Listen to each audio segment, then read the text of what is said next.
Mio Sporty, ayaw mag-function yung starter.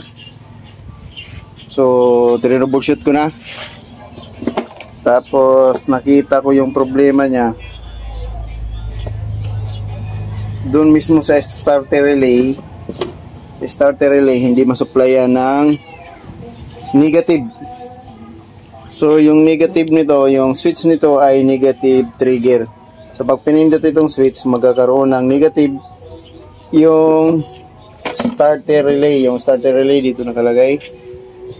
Dito siya, nandito.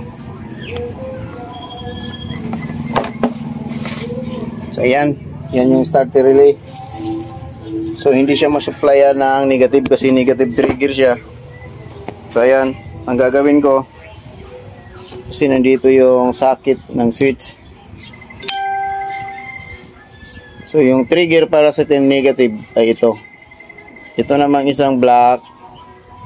Siya yung negative mismo. Tapos, pag pindot ng switch, dapat magkakaroon to ng negative. Papunta na to ng starter relay. So, ang gagawin ko, i-jumper ako dito ng wire. Pabagapang dito. Papunta na lang doon. So, para hindi na tayo mag-aksaya ng panahon para hanapin pa kung saan talaga yung putol. So, ganun na lang para madali.